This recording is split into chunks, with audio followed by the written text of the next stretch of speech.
Pernah kepikiran nggak gimana caranya jutaan produk dari seluruh dunia, mulai dari ponsel di tangan Anda sampai alpukat di dapur, bisa sampai dengan selamat?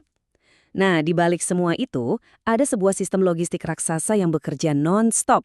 Yuk, kita bongkar mesin tersembunyi di balik perdagangan global. Kita akan lihat bagaimana selama 50 tahun terakhir, matematika dan strategi-strategi cerdas telah membentuk cara barang dikirim ke seluruh penjuru dunia. Oke, biar kebayang segede apa operasinya, coba lihat angka ini. 11 miliar ton. Itu adalah berat kargo yang diangkut oleh kapal laut hanya dalam 1 tahun saja. Sulit kan membayangkannya? Tapi angka masif inilah yang jadi tulang punggung seluruh ekonomi global kita. Dan ini bukan angka sesaat loh. Coba lihat pertumbuhannya yang gila-gilaan selama 50 tahun terakhir. Dari sekitar 2,6 miliar ton di tahun 1970, sekarang kita melompat lebih dari 4 kali lipat. Pertumbuhan dahsyat inilah yang memaksa industri perkapalan untuk terus berevolusi, jadi lebih pintar dan jauh lebih efisien untuk bisa menangani volume sebesar ini. Nah, ini dia pertanyaan utamanya. Gimana caranya semua ini bisa berjalan?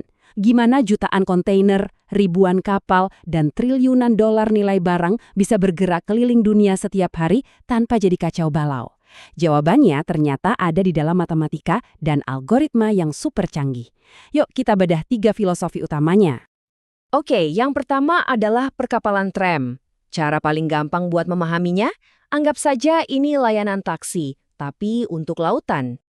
Jadi beda banget sama bus yang punya rute tetap, kapal tram ini nggak punya jadwal yang kaku. Mereka benar-benar mengikuti permintaan.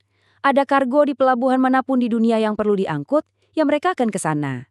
Intinya, fleksibilitas itu nama tengahnya. Nah, disinilah letak permainan strateginya. Para operator kapal tram ini harus pintar-pintar menyeimbangkan dua jenis kargo. Pertama ada kargo kontrak wajib yang memang sudah jadi komitmen mereka untuk diangkut.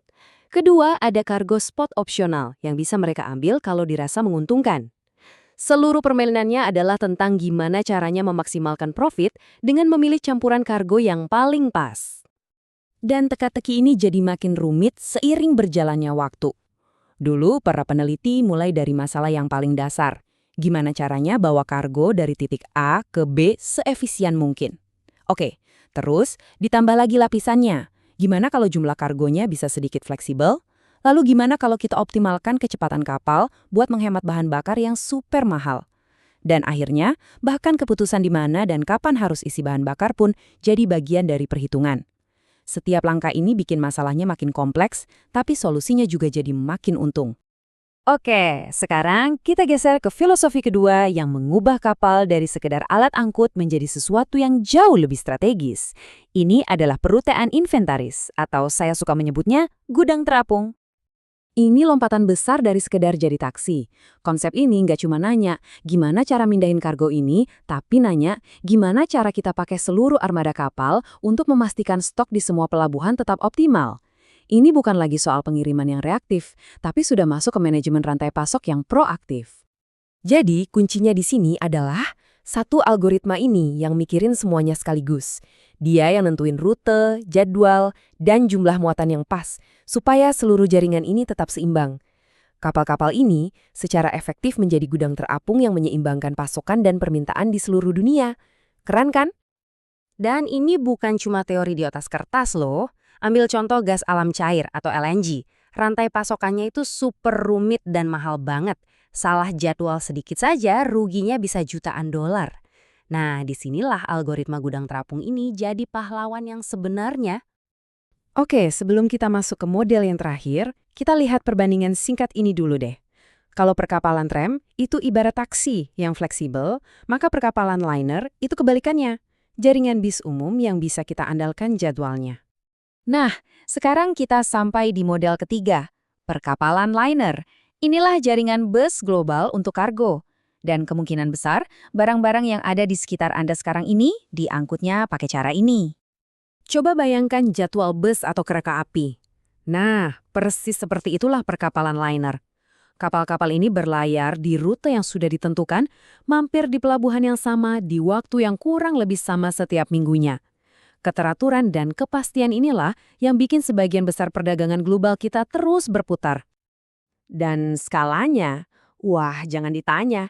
Seperti yang dikatakan data ini, hampir semua barang yang kita beli dan datang dalam peti kemas, mulai dari ponsel sampai sepatu, semuanya mengandalkan jaringan bus laut raksasa ini. Jadi tantangan terbesarnya buat perusahaan-perusahaan ini adalah merancang keseluruhan jaringan. Ini bukan cuma soal merencanakan satu rute kapal, tapi membangun seluruh jaringan bus global, memutuskan kapal mana yang melayani rute mana, dan menyinkronkan semuanya agar berjalan mulus seperti mesin yang terawat baik. Jadi, kita sudah lihat 3 filosofi perkapalan, si taksi, si gudang terapung, dan si jaringan bus. Sekarang, mari kita lihat gambaran besarnya. Kenapa sih semua optimisasi yang rumit ini begitu penting? Jadi, kenapa ini semua penting buat kita? Pertama, buat kantong kita. Semakin efisien kapalnya, semakin murah biaya transportasinya, yang artinya harga barang bisa lebih terjangkau. Kedua, buat planet kita, mengoptimalkan rute dan kecepatan bisa memangkas konsumsi bahan bakar secara drastis. Itu artinya pengurangan emisi yang sangat besar. Dan ketiga, soal stabilitas. Jaringan yang dirancang dengan cerdas membuat perdagangan global lebih tahan banting, memastikan barang-barang tetap mengalir untuk kita semua. Kalau kita lihat ke depan, tantangannya justru semakin besar. Ada peraturan emisi yang lebih ketat, ketegangan perdagangan global, dan ketidakpastian iklim yang akan membuat teka-teki optimisasi ini jadi jauh lebih sulit. Selama 50 tahun terakhir, algoritma telah menjadi pahlawan di balik pertumbuhan perdagangan global. Pertanyaan untuk 50 tahun ke depan adalah, apakah mereka masih sanggup untuk terus beradaptasi dan berinovasi demi menjaga dunia kita tetap terhubung?